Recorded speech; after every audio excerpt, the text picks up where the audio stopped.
Breaking చూస్తున్నాం. Loan app నిర్వాహకుల వేధింపులు తాళలేక ఇంజనీరింగ్ విద్యార్థి ఆత్మహత్య చేసుకున్నాడు.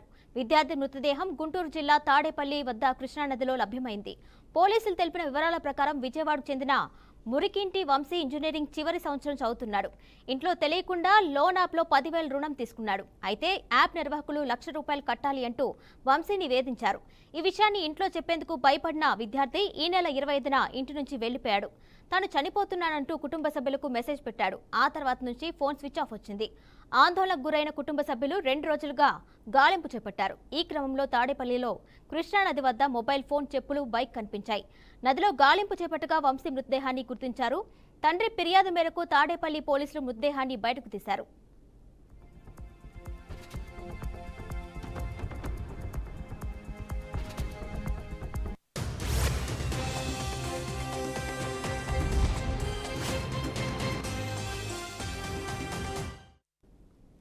దీనిపై మరింత సమాచారం మా గుంటూరు ప్రతినిధి శ్రీనివాస్ అందిస్తారు. శ్రీనివాస్, చెప్పండి. లోన్ యాప్ నిర్వహణ వేధింపుతో ఒక విద్యార్థి బలైనట్టు తెలిసింది. దానికి సంబంధించిన ఇన్ఫర్మేషన్ ఇవ్వండి. గుంటూరు జిల్లా తాడేపల్లి గ్రామంలో ఈ రోజు విషాదం చోటు చేసుకోవడం జరిగింది.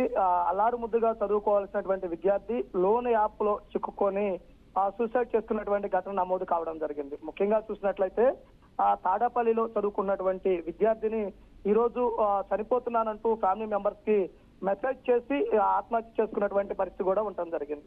అయితే ముఖ్యంగా చూస్తే గత కొంతకాలంగా లోన్ యాప్లకు సంబంధించినటువంటి దానిలో అతను అప్పు తీసుకొని అప్పు చెల్లించలేక చనిపోతున్నట్లు కూడా స్పష్టం చేయడం జరిగింది. తాడేపల్లి వద్ద కృష్ణానదిలో వంశీ మృతదేహం లభ్యం కావడంతో వారి తల్లిదండ్రులంతా కూడా ఆందోళన వ్యక్తం చేస్తున్నటువంటి పరిస్థితి ఉంది. ముఖ్యంగా చూస్తే వంశీ గత కొంతకాలంగా లోన్ యాప్ లో ₹10,000 రుణం తీసుకొని క్రికెట్ బెట్టింగ్ లకు పాల్పడటం జరిగింది. కానీ లోన్ యాప్ వారు ₹1,00,000 కట్టాలంటూ నిర్వాహకులు వేధిస్తున్నటువంటి ఫోన్ కాల్స్ వల్ల ఇబ్బంది పడి కూడా ఇతను ఆత్మహత్య ప్రయత్నం చేయడం జరిగింది. ఇంజనీరింగ్ చివరి ఏడాది చదువుతున్నటువంటి వంశీ తాడేపల్లి వద్ద కృష్ణా నదిలో ఆత్మహత్య చేసుకోవడం జరిగింది. ఆయన మృతదేహం కోసం కుటుంబ సభ్యులు, బంధువులు కూడా వెతుకుతున్నటువంటి పరిస్థితి కూడా ఉండడం జరిగింది.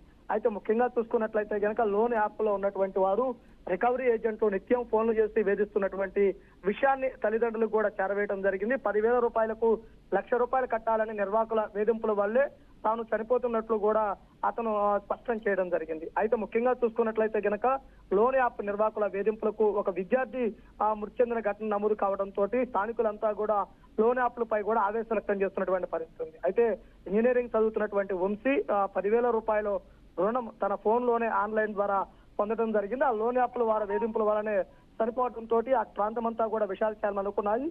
తన తోటి విద్యార్థులు కూడా లోన్ యాప్ల పట్ల చాలా అశ్రద్ధగా ఉండటం సరైనది కాదు, లోన్ యాప్ల జోలికి ఎవరు పోవద్దంటూ కూడా పోలీసులు చెబుతున్నటువంటి పరిస్థితి. ముఖ్యంగా చూసుకున్నట్లయితే గనక వంశీ మరణ వార్త విన్న తర్వాత తాడేపల్లి ప్రాంతం అంతా కూడా విషాద ఛాయలు అలుముకోవడం జరిగింది. Right Srinivas, thank you.